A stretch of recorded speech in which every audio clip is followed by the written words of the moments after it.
2057. Earth's resources are completely depleted. A race to claim every ore-bearing rock in the solar system begins.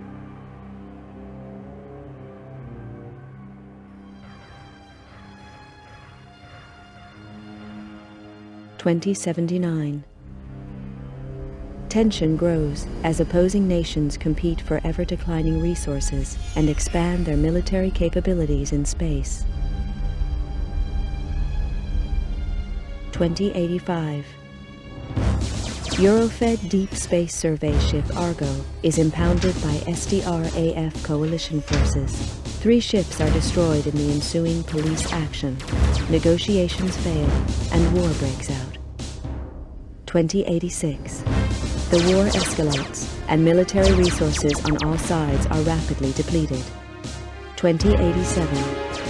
The final fleet action takes place at Nereus Harbor, orbiting Neptune. Within days, the battle is finished. Damaged and badly irradiated, the flagship Damocles is the only cruiser to survive the conflict. The war is over. Powerful multinational corporations unite to take control and restore order to the tatters of society. With little remaining military or financial resources, Earth's governments are stripped of their powers and are forced to demilitarize. The construction of capital-class armed spacecraft is outlawed. 2089. The corporations continue the exploitation of space, making vast profits to further strengthen their position.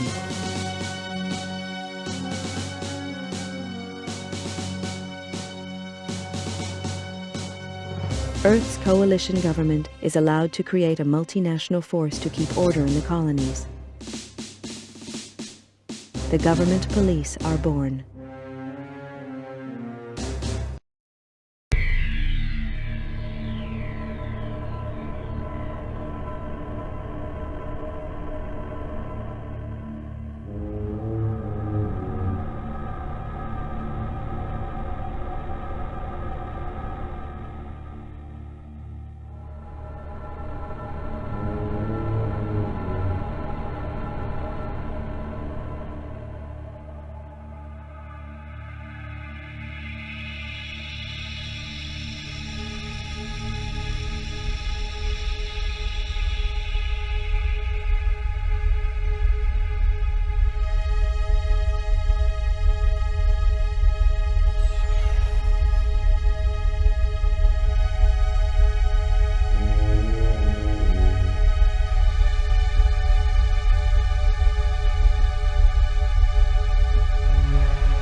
I never intended to join the G-Police.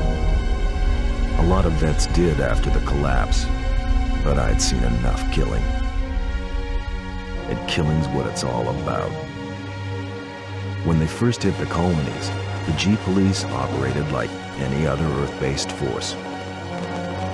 They got slaughtered by the truckload, and it was clear that the frontiers required more forceful policing. Close air support was introduced in the shape of the AG-60 Havoc. I'd flown these babies on Mars during the war, and they were past their prime even then. Lack of funding from Earth means that these ships are still in frontline service. Second-hand machines flown by second-hand crews. Which doesn't make the job any easier. G-Police are supposed to represent government authority in the colonies, but I knew the score. Most smart cops did now. Keep the population under control and try and turn a blind eye to any shady corporation deals. G-Police are all volunteers, usually vets with time on their hands. There's a few high-minded idealists who think they can make a difference, but the majority are just running from problems back on Earth. The G-Police ask no questions. If you're willing and you're up to it, you're in. Elaine Slater was one of the idealists. She was on her 4th tour as a Havoc pilot on Callisto, and now she's dead. Another good cop among many.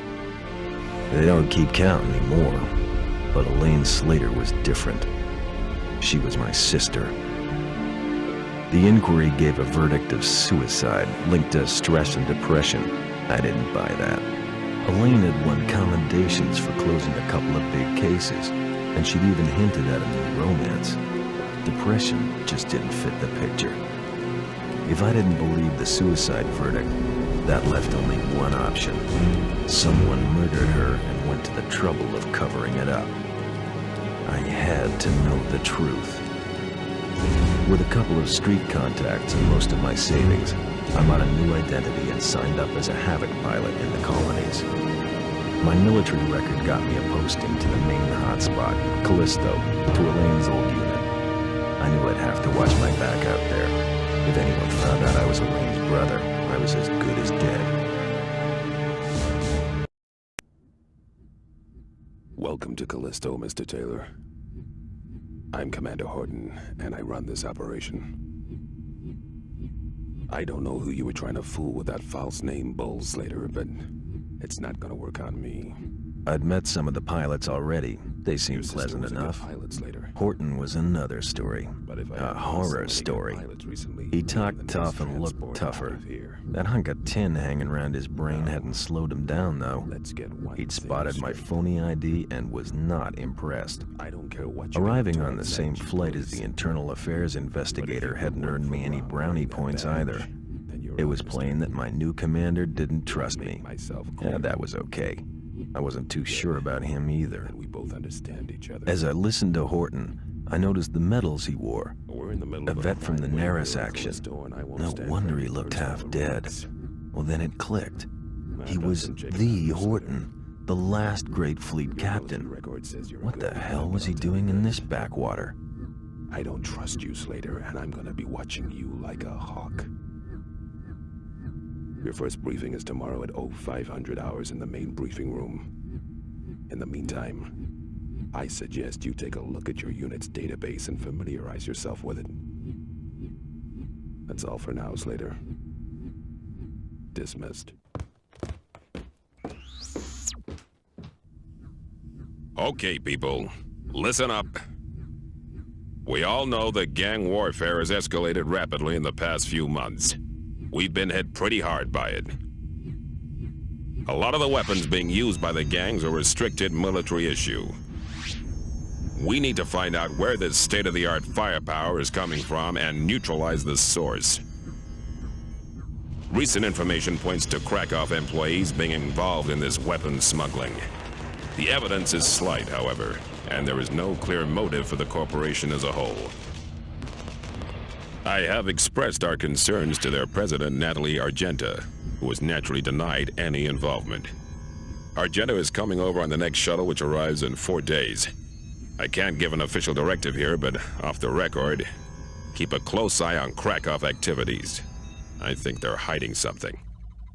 As you're probably aware, Internal Affairs are now investigating us, so no foul-ups, no heroics, and definitely no friendly fire incidents. Understood? Yeah.